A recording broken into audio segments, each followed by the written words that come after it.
Hi, I'm Mike Thrussell, sea angling consultant to the Penn fishing tackle brand. With me today is Denis Froud. Hello.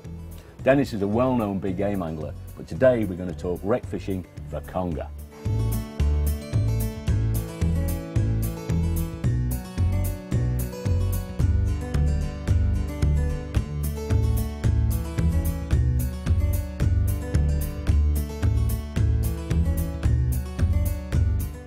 Denis, you based your boat, Aristocat, in Eastbourne. There's a very good reason. There's an awful lot of wartime wrecks out there. Absolutely, Mike, yeah. The wreck we're going to fish today is 20 miles south of Beachy Head. She lays in the separation zone between the shipping channels, and it went down in 1915. 4,000 ton coal boat, collier, and it holds an awful lot of conger eels.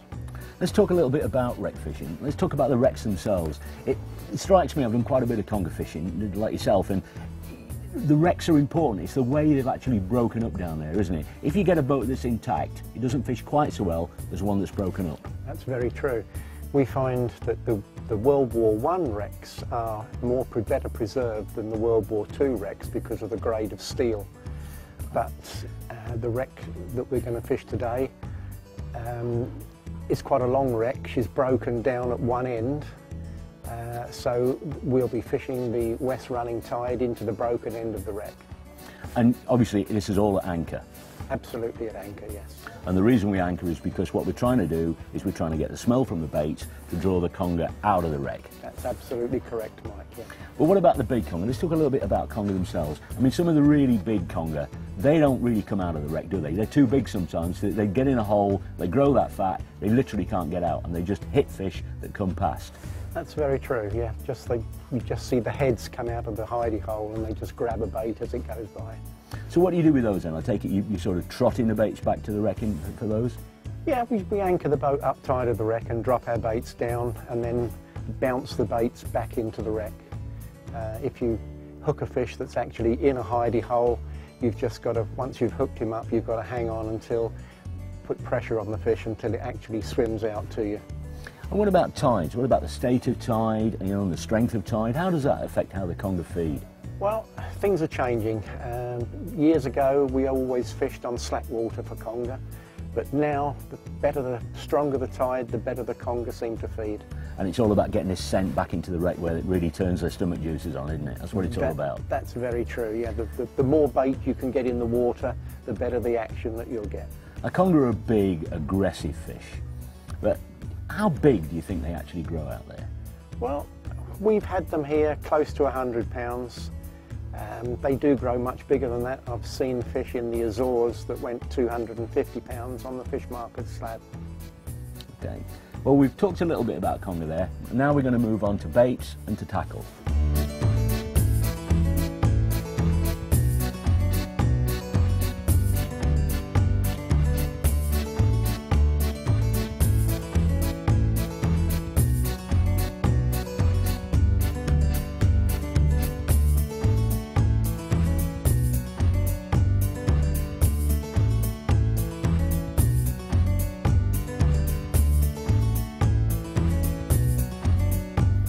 With conger eels being such big, aggressive, powerful fish, you need strong tackle, particularly when you're fishing into wrecks. And today I'm going to be fishing with a Wave Blaster 30-50 rod. I'm also actually field testing a new reel. It's called the TRQ, and it's a powerful multiplier built with really strong gears. It's a new concept in reels, exactly what you want for big conger. But it's built to international standards, the famous Penn International reels. And Denis here, with his big game experience, has used Penn Internationals for a long time. And you've got a Penn International that's now, I believe, 25 years old? I have indeed, Mike. This is a Penn International 12. I purchased this reel in 1985 while in Durban, South Africa. I've used it regularly ever since. I've caught some cracking fish, from 100-pound sailfish to 500-pound sharks on this reel. I'm now using it for general conger fishing on my boat because I've upgraded my big game reels to the new Penn 2-speeds. This is my personal conger tackle that I'll be using today.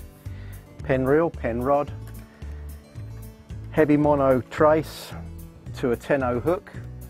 We tend to use this heavy mono now for hook length instead of wire because we're releasing fish rather than gaffing and bringing fish into the fish market. So it's much easier to hold on to heavy nylon than it is to hold on to wire when you're releasing, taking the hook out with a T-bar. Also, very interestingly, you use what's called a wind-on leader. Now, I've used them myself when I've been big game fishing, but they've never really caught on yet in the UK, but they are the best way to fish, aren't they? Absolutely the best way to fish. I've been using wind-on leaders for big game fishing for years, and we now use them for conger fishing. It's a simple method. Take a length of Dacron, form your loop and feed your 200-pound mono into the Dacron. A couple of dobs of super glue to seal it off, and you have your wind-on leader. I put a sliding boom onto mine and finish with a link swivel and a crimp. And then the standard hook trace clips onto the link swivel, and away you go, you're fishing. I think it's also worth mentioning too that the sliding link, this link that takes the lead weight, that slides up and down on the trace, that's an important piece of equipment, isn't it? Because conger can be very, very delicate feeders, and sometimes you just have to feed them a little bit of line to keep them interested. That's very true, Mike. Yeah, the conger, you feel the tap of the first bite as he mouths the bait, then he gently pulls bait down. You've got to feed him a little bit of line till he gets the bait in his mouth. Conger is the only fish that can swim backwards, so once he's got the bait in his mouth, he tends to swim away from you backwards. Then when you feel the fish draw down, you can wind into the fish. When you've hooked your fish, you need to wind into the fish and get him swimming away from the wreck, because if you give him slack line or if you're hesitant, the fish will swim backwards straight back into the metalwork and you've lost it. That brings me on nicely to drag settings, because a lot of people that fish for conger don't understand drag settings, and it's really important that you're able to put a lot of power on that fish, but you need to set it where under maximum rod compression the reel will just start to give line. That's right. I personally like to see my rod bent in a 25% curve when it's pulling at 30% of the break-in strain of a line. I'm fishing line class for my conger, anything from 2-pound break-in strain up to 130-pound break-in strain, but it's very, very essential that you set your drag accordingly. And this is also where the braided lines come in now, the modern braided lines, because the braided lines allow you to use less weight in the tide run. They take less weight to get down and hold bottom, but importantly they put maximum pressure on the fish. Yeah, and other that as well, because it's so direct from rod tip to bait, you can feel every movement of the fish on the bait. So important. There's some great tips there. We're going to move on now in this next segment, and we're going to look at baits. Denis, baits. We all have our own different preferences, and I know that you prefer what's called a flapper mackerel bait or a flapper pouting bait. That's correct. Could you show me how to make one? Yes, I can do that, Mike. Yeah, the traditional old favourite is the mackerel flapper. Just insert the knife and just run it gently down the backbone to the tail. Turn it over, insert the knife again, run it gently down, and then take out the backbone. It leaves you a bait that flaps in the tide. Now, I like to hook mine through the eyes, basically, straight through, and down we go. That will attract any decent conger, and even cod when they're on the wreck. That will take pretty much anything at all. It does ooze a lot of juice, doesn't it? It oozes a lot of juice, yeah. On days when mackerel is in short supply, you can always revert to the old faithful pouting. We catch these by the hundreds on wrecks. Again, I prefer to use a flapper bait, insert the knife down through and just gently run it down the bone, turn it over, insert the knife, gently run it down the bone, and take out the bone so that you're just left with the nice flappy bait and, okay, all the guts that can ooze out in the tide and attract the fish. Yeah. That's really interesting. I tend to use the same baits too, I mean particularly the mackerel flappers, but what I find works really well for me, and it's purely a confidence thing I think, but I'm often looking to try and get a really big conger out, and the bait that works for me, I always try to get a fresh pouting, because my theory is that pouting are the main fish that the conger's going to be feeding on, so I try to give them what they want, and all I do is very simply just cut through, get some grip on this.